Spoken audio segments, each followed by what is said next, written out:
찬양 감사합니다. 여러분 많은 은혜 받으셨죠? 하나님께 영광의 박수 올려드리겠습니다.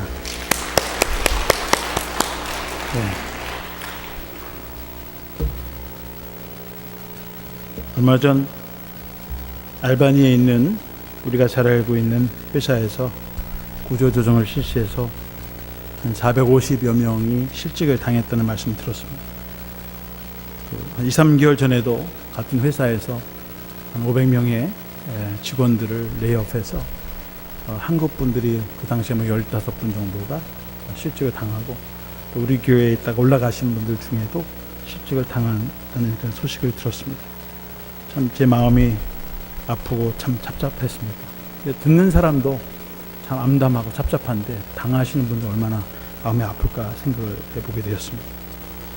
은퇴할 나이가 되어서 은퇴하는 것은 은혜요 또 하나님의 축복일 수 있습니다. 그렇지만 한참 일할 나이에 일하지 못하고 또 자녀들을 돌보고 또 키워야 하는 가장으로서 직장을 잃게 되면 참 어렵고 힘들지 않을까 생각합니다. 회사가 흑자를 내지 못하고 적자에 시달리고 운영난을 겪게 되니까 결국 구조조정을 할 수밖에 없고 또 직원들이 정말 예상치 않은 어려움을 당하는 것이 우리들의 현실이 아닌가 생각합니다. 1912년경에 자동차 회사를 세운 헨리 포드에 관한 일화가 있습니다. 당시 포드 회사에서는 자동차 분야에서 최고의 기술을 가지고 있는 윌리엄 너슨이라는 사람이 있었습니다. 이 사람이 모델 T라고 하는 새로운 자동차를 개발해서 포드 회사가 자동차가 세계의 제1의 기업으로 설 수 있는 큰 공헌을 하게 된 사람입니다. 너슨이 개발한 T모델이라는 차가 여러분들 보시면 알겠지만 이 검은색의 차죠. 박스처럼 이렇게 되어 있습니다. 그래서 4년 동안 이 포드 회사가 이 T모델이라는 차를 통해서 엄청난 돈을 벌었습니다. 그리고 너슨이 이제 4년 동안 이 차가 잘 팔려고 하니까 이제 새로운 차를 개발하다 생각해서 다시 새로운 모델을 만들고 그리고 차를 개발했습니다. 이 새 모델의 차는 기존의 T모델에서 색깔과 모양을 획기적으로 바꿨습니다.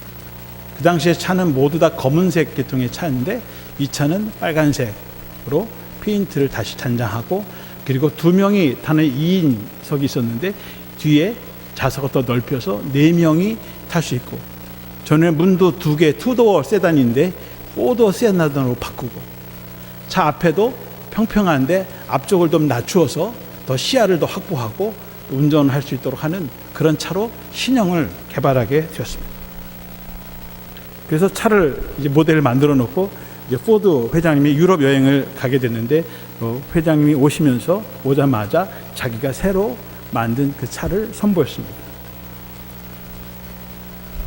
이 포드 회장이 유럽 여행을 마치고 이제 미시간에 있는 이 포드 공장에서 새로운 차를 개발했다고 해서 그 차를 감격을 가지고 또 기대를 가지고 이제 와서 보게 되었습니다.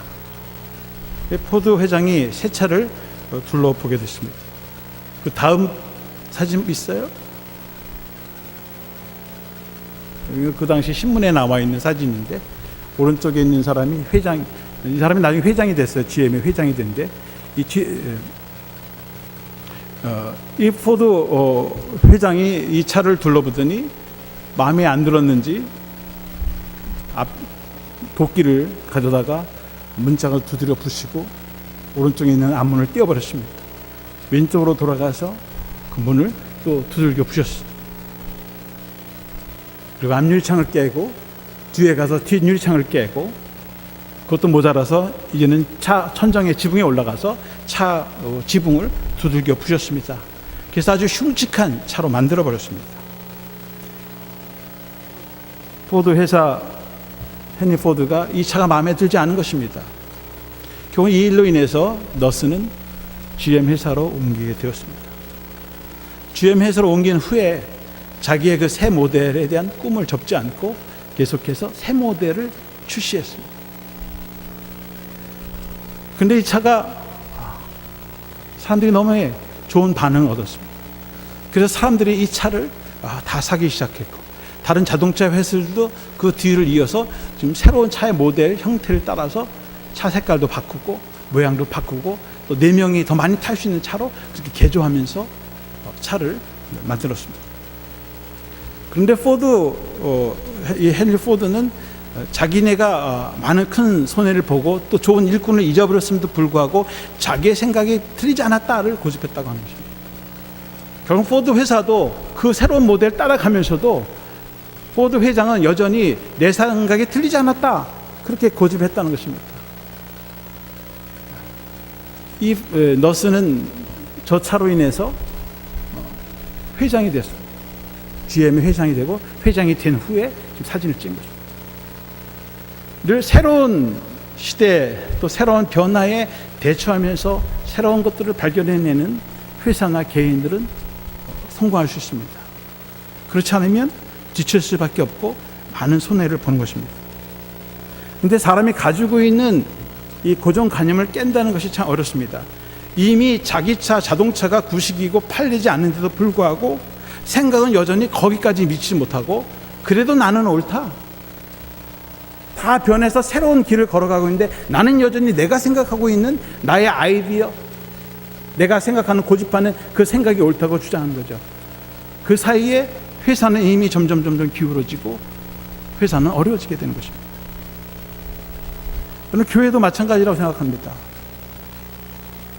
300년 전에 시작했던 우리 감리교회, 250년 전에 시작했던 우리 감리교회도 250년의 시대를 우리가 지내면서 그때마다 새로운 변화를 거듭하고, 물론 교회의 본질, 복음의 본질은 변함이 없지만 그 복음을 어떻게 오늘 이 시대의 사람들에게 전달할 것인가 고민하고 계속해서 우리도 바꿔가지 않으면 교회도 어려움을 겪을 수밖에 없다고 하는 것입니다. 오늘 사도행전 10장에는 하나님께서 옛날 고집, 옛날 방식만 고집하지 말고 계속 바꾸라고 하는 거예요. 하나님도 시대를 따라서 상황에 따라서 당신의 모습을 계속해서 변화시킵니다. 구약시대는 성부의 하나님의 모습으로서 천사들을 보내서 말씀하시고, 또 그의 아들 예수 그리스도를 통해서 신약시대 때는 직접 하나님을 보고 경험할 수 있도록 예수 그리스도를 보내시고, 그리고 예수님 이후에는 성령님을 보내서 하나님의 교회가 성령님의 은사와 능력을 통해서 변화되도록 하나님 자신도 자기 스스로 탈바꿈을 하셔요. 하나님은 한 분이신데 이 사회와 사람들과 대하는 그 모습들을 바꿔가신다고 하는 것입니다. 오늘 우리들도 자신이 가지고 있는 고정관념이 있다면, 오래된 습관이 있고 관습이 있다면 바꿔야 합니다. 그렇지 않으면 계속 지칠 수밖에 없고 아웃오브데이트한 사람도 그렇게 낙인을 찍힐 수밖에 없는 것입니다. 오늘 본문의 앞쪽에 보게 되면 9절쯤에 보면 베드로가 요빠 지역에 복음을 전하러 이제 전도 여행을 가게 됐습니다. 이미 예루살렘 교회가 핍박을 통해서 흩어지고, 그리고 유대 사마리아 지역으로 복음을 전하면서 베드로도 그 외곽 지역에 있는 이 지중해 연안에 있는 바닥 요빠라고 하는 지역으로 복음을 전하러 가게 되었습니다. 근데 마침 6시 기도 시간이 되어서 지붕에 올라서 기도를 하는데 그 환상을 보게 됩니다. 하얀 도자기가 하늘에서부터 내려옵니다. 하얀 도자기가 내려오는데 가만히 안에 들여다보니까 그 안에는 4발 달린 짐승들, 또 곤충들이 거기에 무수하게 담겨져 있었습니다. 가만히 보니까 뇌기에 있는 정결례표에 나오는 부정한 짐승들입니다. 먹어서는 안 되는 파충류들, 도마뱀들, 개, 돼지와 같은 그런 짐승들이 거기에 잔뜩 있는 거예요. 그런데 그 환상을 보는 순간 하나님의 음성이 들립니다. 13절에 보면 또 소리가 있을 때 베드로가 일어나 잡아먹으라. 그걸 먹으라는 거예요. 근데 분명히 이것은 이미 자신도 알고 이스라엘 백성들이 수백 년 동안 믿어왔고 알고 왔던 그런 부정한 짐승들인데 하나님께서 잡아먹으라고 하는 거예요. 그러니까 베드로가 하나님, 이건 부정한 음식이 아닙니까? 하나님께서 속하다고 해서 먹지 말라고 한 것인데 이제 와서 이걸 먹으라고 하는 것입니까? 하나님께 반문하니까 하나님께서 내가 깨끗하게 한 것을 네가 부정하다고 하지 말라.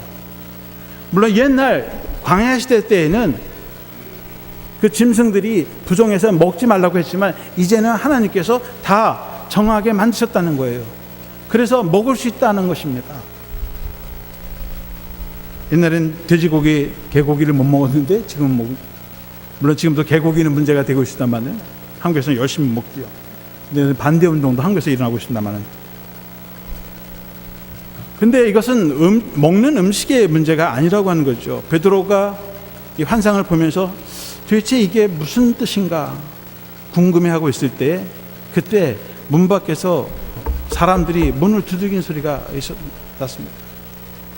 밖에 나가 보니까 이 고넬료라고 하는 사람이 보낸 사람들이 온 거예요. 자취종을 물어보니까 고넬료라고 하는 이 로마 군대의 백부장인데 베드로에게 청해서 와서 하나님의 말씀을 들려달라, 그런 전가를 받게 되었습니다. 베드로가 그때 깨달은 거예요. 자기 본 환상이 무슨 환상인가. 하나님의 복음은 유대인들, 길을 잃어버린 하나님의 백성들에게만 전해야 되는 것이라고 생각을 했는데, 하나님은 이 죄인들, 하나님의 구원의 반열에 들어올 수 없는 이방인들에 대해서 하나님께서 그 문을 여시고 그들에게도 복음을 전하라고 하는 사실을 깨닫게 되는 것입니다. 이제까지 내가 믿어왔던 생각들을 바꾸고 그 고정관념들, 통념들을 깨고, 그리고 한 걸음도 더 나아가서 하나님의 나라의 영역을 더 넓히라고 하는 것입니다. 오늘 본문의 34절에 보면 베드로가 입을 열어 말하되 내가 참으로 하나님은 사람의 외모를 보지 아니하시고, 하나님은 사람의 외모를 보고 판단하신 줄 알았는데 그렇지 않다는 거예요. 피부 색깔, 인종, 언어, 문화와 상관없이 모든 사람들을 다 하나님께서 사랑하시고 그들을 하나님의 자녀로 삼으시는 그런 사랑의 하나님이라고 하는 사실을 깨닫게 되었습니다. 35절에 보면 각 나라 중 하나님을 경외하며 의를 행하는 사람은 다 받으시는 줄 깨달았다. 각 나라 중에도 하나님을 믿고 또 의를 행하는 사람이 있다면 하나님께서 그들을 하나님의 자녀로 삼아주시는 그런 사실을 다시 새롭게 깨닫게 된 것입니다. 자기의 생각이 바뀌어졌고 더 크게 열려졌다고 하는 것입니다. 그리고선 이 고넬료가 보낸 그 세 사람을 함께 이제 고넬료의 집으로 가게 됩니다. 오늘 이 1절에 보면 이제 백부장 고넬료에 대한 소개가 나옵니다. 이 가이사랴의 고넬료라고 하는 사람이 있으니 이탈리아 부대라는 군대의 백부장이라. 이 가이사랴가 시저라는 말입니다. 시저를 가이사랴. 근데 유대 땅, 이 팔레스타인 지역에 가이사랴, 시저라고 하는 항구 도시가 있습니다. 팔레스타인은 중동 사람들 또 근동 사람들이 살고 있는 이 도시인데 도시 이름이 시저예요. 그럼 로마의 황제들이 이 중동 지역을 점령하기 위해서 지중해 연에다가 항구 도시를, 그래서 그리스 이탈리아에서 배를 통해서 이 지중해를 건너서 이 근동 지역과 중동 지역을 장악하기 위해서 전략적으로 만들어 놓은 항구 도시가 바로 가이사라입니다. 그래서 시저가 자기의 이름을 붙여서 시저라고 그렇게 도시 이름을 정해놓은 거예요. 그래서 거기에는 항상 이탈리아의 군대가 주둔해 있고, 그리고 그 부대에, 이탈리아 부대에 100명을 주관하고 관리하는 백부장, 로마 장교가 있는데 그 사람이 고넬료라고 하는 사람입니다. 그런데 이 베드로는 제6시에 기도를 했는데, 그리고 3시간 뒤에 이 고넬료도 아마 하루 일과를 마치는 시간에 기도를 시작한 것 같아요. 기도하는데 고넬료도 기도하는 가운데 천사가 나타납니다. 베드로에게는 환상을 통해서 하나님이 말씀하시는데, 이 고넬료에게는 천사를 보내서 천사를 통해서 말씀하시고, 하나님이 사람에 따라서 다르게 교통하시고 소통하십니다. 왜 그러냐면 그들의 문화가 다르기 때문에 그래요. 그리스 로마 사람들은 신화에 많은 하늘의 천사들 또 이런 신들이 있기 때문에 그런 것을 믿는 거예요. 그러니까 하나님께서 천사들을 보내서 천사를 통해서 하나님의 말씀을 전하게 하는 것입니다. 그러니까 하나님은 사람들과 다른 문화권에 있는 사람들과 교통하실 때에도 다른 방법을 사용하시고 그 사람이 제일 이해할 수 있고 잘 받아들일 수 있는 언어와 문화를 통해서 소통하시고 말씀을 전해주신다는 사실입니다. 이 천사가 하는 말이 32절에 보면 사람을 요쁘에 보내어 베드로라는 시몬을 청하라. 그가 바닷가 무두장이 시몬의 집에 유숙하느니라 하시기로. 기도 가운데 천사가 하는 말이 지금 요빠라고 하는데 가면 그 바닷가에 무두장이라고 하는 시몬이라는 사람이 있는데 그 집에 베드로, 시몬이 이름이 똑같죠. 시몬이라고 하는 베드로가 있으니 그 사람을 청해서 하나님의 말씀을 받으라는 거예요. 이 무두장이라고 하는 직업은 가죽을 만드는 직업입니다. 죽은 짐승의 가죽을 벗겨서 그 가죽으로다가 뭐 가구도 만들고 옷도 만들고 뭐 천막도 만들고 그런 가죽을 통해서 제품을 만드는 사람입니다. 레위기 11장 39절에 보면 너희가 먹을 만한 짐승이 죽은 때에 그 죽음을 만지는 자는 저녁까지 부정할 것이며, 그러니까 우리가 먹을 만한 짐승인데 그 짐승이 죽으면 그 죽은 것을 만지면 그 사람은 저녁까지 부정한 거예요. 그래서 부정을 타기 때문에 손을 씻고 몸을 씻고 그리고 옷을 씻어야만 깨끗해지는 거죠. 근데 무두장이는 매일 같이 죽은 짐승의 시체를 만지고 그 가죽을 벗겨서 물건을 만든 사람이니까 매일 부정한 사람이고, 그래서 부정한 사람이에요. 접촉해서도 안 되는 것이죠. 유대인들 중에서도 많은 계층이 있지만 이 언터처블이 있어요. 바로 이 죽음의 시체를 만지는 이런 무두장이 같은 사람들은 아예 상종도 하지 않고 접촉도 하지 않는 사람입니다. 그런데 베드로가 바로 이 무두장이 집에 머물고 유숙했다고 하는 것입니다. 우리나라도 옛날 조선시대 때는 천민들이 있지만 그 천민들 중에도 가장 낮은 계층이 바로 백정, 그렇죠? 동물을 잡고 짐승 가축을 잡고 소돼지 잡고 거기서 고기를 나르는 사람입니다. 그런 사람들을 제일 천민으로 취급하고 아주 그 낮은 계급 천민 중에서도 가장 최하의 그룹의 사람으로 그렇게 상대를 했습니다. 한마디로 짐승과 거의 비슷한 취급을 했던 사람들입니다. 그런데 베드로는 이미 이 무두장이 같은 사람과 교제를 나누었고 그 집에서 머물면서 유숙까지 했습니다. 밥도 같이 먹고 대화도 하고. 예수님께서 이 세상에 오셔서 이미 유대인들 안에 있는 사회 계층 지위를 다 허무셨어요. 그래서 예수님은 바리새인 종교 지도자들보다도 그 당시에 사회적으로 소외당한 사람들에게 찾아갔습니다. 세리장이를 친구로 삼았고 제자로 삼았고 또 창기와 같은 마리아 같은 여인들을 친구로 삼고 제자로 삼으셨어요. 그들을 변화시키고 하나님의 나라를 확장시키고 그들과 교제하셨습니다. 그래서 제자들은 유대교 안에 이런 사회적인 신분에 낮아 있는 사람들을 직업의 귀천 없이 어부와 같은 자기와 같은 천민들도 하나님 주님께서 제자로 삼으셨기 때문에 아마도 그런 의미에서 이미 유대인들이 가지고 있는 그런 고정관념에서 이미 넓혀지고 이 초대교회 무두장이 이 시몬에 있는 집에는 제자들이 함께 유숙하고 먹고 마시면서 예배를 드렸던 일종의 가정교회 같은 형태를 취고 있었다고 하는 것입니다. 근데 이 집에 지금 3명의 이방인들이 찾아왔습니다.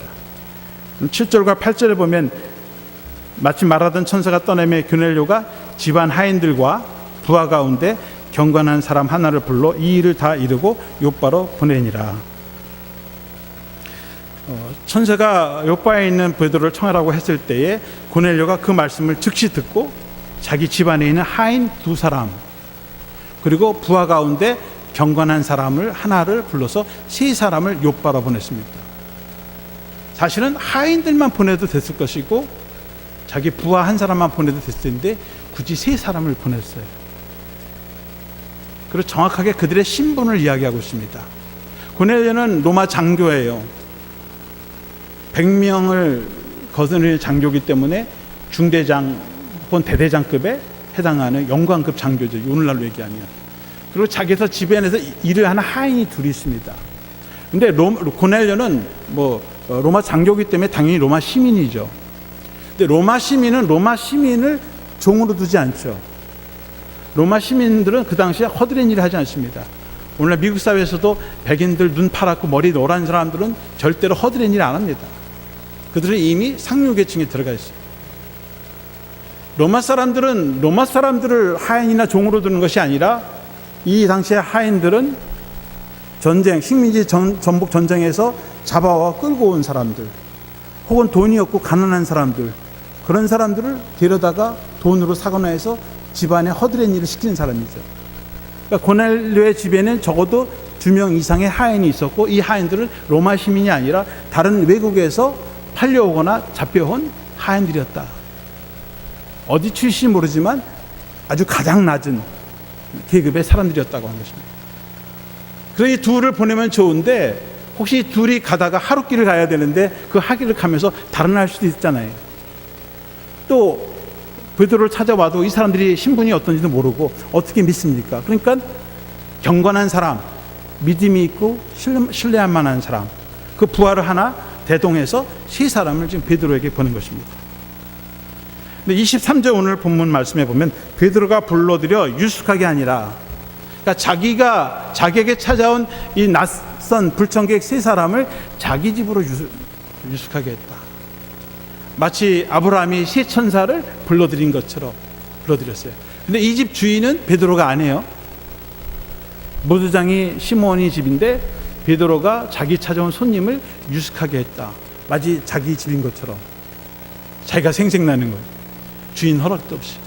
근데 이런 개념은 이미 베드로와 이 무두장이 시몬 사이에는 누구든지 이렇게 손님이 오면 맞아드리고, 그리고 때로는 잠을 재워주기도 하고 교제를 나누는 그런 것들이 이미 되어 있었다는 거죠. 그러니까 주인의 허락 받지도 않으면서도 자기 손님을 유숙했다. 그렇게 볼 때에 이 무두장의 이 가정은 지금 이 무두장이 집이니까 무두장이가 있을 것이고 그의 가족이 있을 것이고요, 베드로가 있을 것이고 2명의 외국 손님이 하인들이 있었을 것이고 로마 병사가 있었을 것입니다. 적어도 그 집에 지금 5 식솔들이 거기에 있고, 그들은 인종이 다르고 문화가 다르고 언어가 다르고 신분이 다른 사람들이 한 집에 지금 모였다는 거죠. 이것이 무두장이의 집에 세워진 교회라고 하는 것입니다. 교회는 인종 문화 상관없이 신분의 차별 없이 그리스도 안에서 한 형제와 자매들이 함께 먹고 마시며 함께 거하는 바로 그런 장소가 하나님의 교회라고 하는 것입니다. 23절 후반절에 보면 이튿날 일어나 그들과 함께 갈새 욥바의 어떤 형제들도 함께 가니라. 그러니까 다음 날 이제 그들과 함께 욥바에서 이제 가이사라로 갈 때에 욥바에 온 어떤 형제들도 함께 갔다. 그러니까 욥바 출신의 성도들이 또 제자들이 함께 길을 걸어갔다. 그런 거 보면 이 욥바 출신의 사람들은 이 무두장이의 집에서 같이 함께 교제하면서 그리고 함께 예배도 드리고 말씀도 듣고 했던 교회였다고 하는 것입니다. 여러분, 유대인과 로마인들과 외국에서 이방인들이 한 집에 유숙하게 되는 것 참 쉬운 일이 아니죠. 유대인들이 이방인들과 상종하는 것 자체가 불법이고요, 로마 시민과 병사와 하인들이 함께 먹고 자는 것 자체가 그 당시에 통념으로 이루어져서는 안 되는 것이죠. 그렇지만 그러한 통념들이 하나님 안에서 모든 장벽들이 허물어지고 모든 사람들이 하나님을 믿는 한 가족처럼 그렇게 함께 밥을 먹고 그리고 교제를 나눴다고 하는 것입니다. 저 이번에 가정교회 세미나에 참석했더니 그 목사님과 목원들이 하는 말이, 자기네들은 목장 모이면 항상 밥을 먹는데요. 근데 목사님이 하시는 말씀이, 자기 집에 찾아온 사람에게 밥을 대접하면 식구인데 간식이나 스낵이나 차만 대접하면 그 사람은 손님이라는 거예요. 근데 우리가 하나님을 믿으면서 말로는 하나님의 한 형제 자매, 아버지 어머니, 예수님도 혈통으로만 난 분이 우리의 가족이 아니라 어머니와 형제자매들이 아니라 하나님을 믿는 사람이 모두가 다 하나님의 한 형제자매의 어머니고 아버지다라고 얘기했는데, 그런데 자기 집에 식사 때 찾아온 분들에게 스낵을 내준다. 가족한테 아들이 찾아왔는데 저녁 시간에 야, 여기 저 차 있고 과자 있으니까 이거로 때워라, 그렇게 얘기하지 않는다는 거예요. 부모가 자녀들에게 정성껏 음식을 준비하고 또 자기 형제 자매들이 찾아오면 점심 때든 저녁 때든 식사를 준비해서 내오는 것이 가족이다. 그런 얘기하면서 그 교회는 철저하게 밥을, 물론 진수성찬을 차리는 것이 아니라 뭐 카레라스에도 간단하게도 음식을 대접해야 된다. 만약에 찾아갔을 때 밥을 내오지 않으면 우리 가족이 아니다. 자기네들은 그렇게 생각한대요. 여러분, 우리 교회도 밥을 어렵고 힘들지만 나누는 그런 믿음의 가족들이 되기를 바랍니다. 우리 교회는 아직도 그런 생각 안 하는가 보죠? 밥 같이 나누고 싶지 않은가 보죠? 밥하라는 말씀이 아니라 가족이 그렇다는 거예요. 함께 먹고 자고. 이번에 갔는데도 호텔에서 자는 줄 아는 게 아니라 목자 한 가정에서 저희가 5일 동안을 자고, 큰애가 SAT가 토요일 날인데 SAT 시험이 있는데도 불구하고 외부에서 온 알지도 못하는 목사님 내외를 5일 동안 재우고 그리고 함께 살아가는 그런 모습. 그래서 성경에 보니까 그래요. 베드로가 찾아오니까 유숙하도록 하고, 아무도 모르는 하인들, 종들, 외국 사람들이 왔는데도 자기 집을 내주고 그리고 맞아들이고 함께 교제를 나누는, 바로 그것이 교회의 모습이라고 하는 것입니다. 그것이 가족 공동체라는 거예요. 낯선 사람, 한 번도 만나지 못한 사람, 그리고 어떻게 될지 모르는 사람, 혹시 물건이 훔쳐갈까 상관없이 그를 맞아들인 사람이라고 하는 것입니다. 여러분, 믿음이라고 하는 것은 아직 가보지 않은 길을 걸어가는 것입니다. 내가 아직 가보지 않은 새로운 길을 걸어가는 것입니다. 45절에 보면 베드로, 오늘 읽지는 않았습니다만 베드로와 함께 온 할례 받은 신자들이 이방인들에게 성령 부어 주심으로 말미암아 놀라니 그랬어요. 베드로가 그 이튿날 그 세 명과 함께 또 요파 출신의 성도들과 함께 이제 가이사라로 가고 고넬료의 집에 갔습니다. 그러니까 고넬료가 자기 친척들, 가족들, 또 친구들까지 다 불러 모아서 말씀을 들었어요. 베드로가 말씀을 전할 때 거기에 성령의 충만한 역사가 일어나게 되었습니다. 근데 거기에 베드로와 함께 온 할례 받은 신자들이 이방인들에게 성령 부어 주심으로 말미암아 논란이 그랬어요. 베드로와 함께 온 그 할례 받은 신자는 유대인이죠. 그래서 할례를 받은 유대적인 유대 출신의 그런 유대인 기독교인들인데, 이 신자들이 이방인들도 성령을 받는 것을 보고 놀랬다. 여러분, 하나님의 은혜는 가보지 않은 새로운 길, 새로운 환경에 접할 때 역사가 일어납니다. 매일 만나고 마주치고 교제 나누는 사람들 가운데 일어나는, 물론 그런 가운데 일어나요. 근데 거기에는 엄청난 사건이 일어나야만 하나님의 증거로 우리가 볼 수 있습니다. 그렇지만 새로운 길을 아무도 가보지 않은 바로 그러한 사람, 그런 현장에서 성령님께서 역사하시고 하나님의 임재가 거기에 있다고 하는 것입니다. 오늘날에도 사실 이 미국의 기성교회에는 성령의 역사가 흔하게 일어나지 않습니다.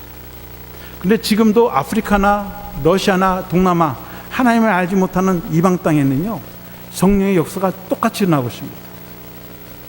지금 우리 UMC 교단이 미국 내에는 지금 계속 줄고 있지 않습니까? 그런데 아프리카는 기하급수로 늘고 있고요, 필리핀, 동남아, 러시아, 이 옛날 구소련 국가들의 거기는 지금도 교회들이 계속 생겨나고 있고 거기 성령의 역사가 일어나고 있습니다.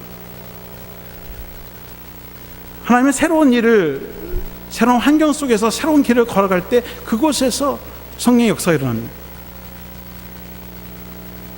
이번에도 제가 그 비전교회 갔는데 주일날 세 분이 세례를 받아요. 이게 뭐 계획한 게 아니죠. 거기는 시도 때도 없이 세례의식이 있고 세례자가 나오면 바로 그 주간에 세례 교육을 하고 그래서 세례식을 이제 거행한다고 합니다.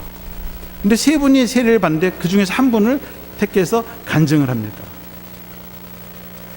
신앙생활을 30년, 40년 살게 하게 되면 별로 간증할 거리가 없어요. 맨날 똑같이 비슷하니까.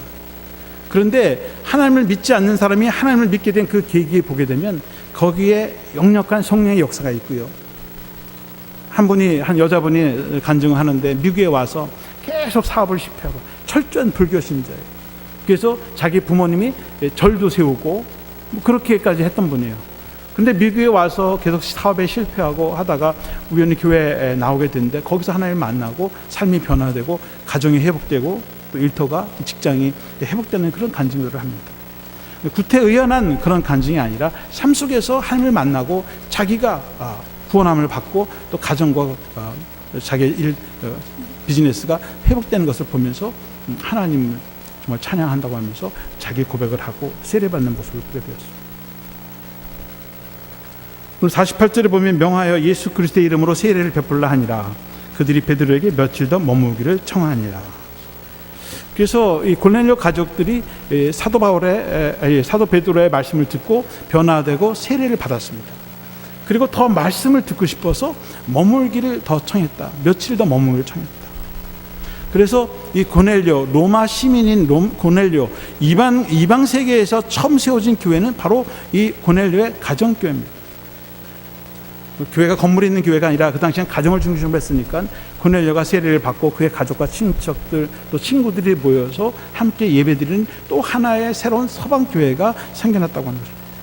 그 교회의 출발은 무두장이라고 하는 한 천민 출신의 그 가정을 통해서 사도 베드로를 통해서 또 하나의 교회가 세워지는 그런 복음의 확장의 역사가 일어났습니다.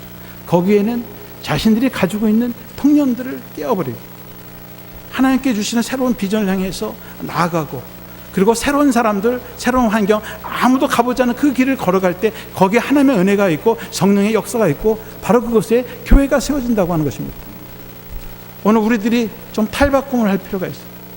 늘 똑같이 만나는 사람, 똑같은 환경에 반복적으로 정말 무감각하게 살아가는 것이 아니라 우리의 목장도 교회도 또 새로운 선교지를 향해서 또 새로운 목적을 향해서 목표를 향해서 나아갈 때 거기에 성령님의 은혜가 있고 역사가 있고 우리를 새롭게 하시는 놀라운 변화가 역사가 있는 줄로 믿습니다.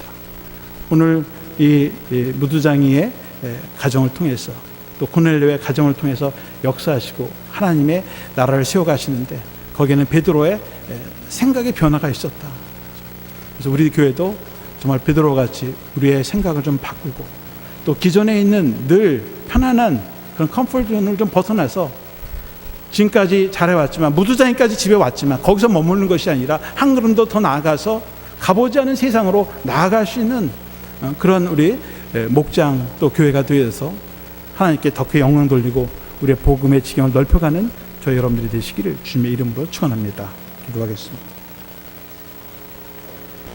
사랑의 주님, 오늘 무두장이 시몬의 가정이 고넬료의 이방인 가정을 전도하고 그래서 이방의 첫 교회를 세운 것처럼 오늘도 이제까지 우리가 믿고 살아왔던 고정관념 또 예습관을 벗어버리고 아직 아무도 걸어가보지 않은 길을 걸어갈 수 있도록 힘과 용기를 허락하여 주시옵소서. 우리에게 새로운 일꾼들을 보내주시고 또 새로운 환경과 또 새로운 일터와 또 선교 현장을 통해서 정말 새롭게 하나님을 체험하고 또 성령님의 능력을 저희들이 체험해서 하나님의 나라를 확장시켜 나가며 하나님께 영광 돌리는 주님의 제자들이 되어 주시옵소서. 믿사옵고 우리 주 예수 그리스도의 이름으로 기도합나이다. 아멘.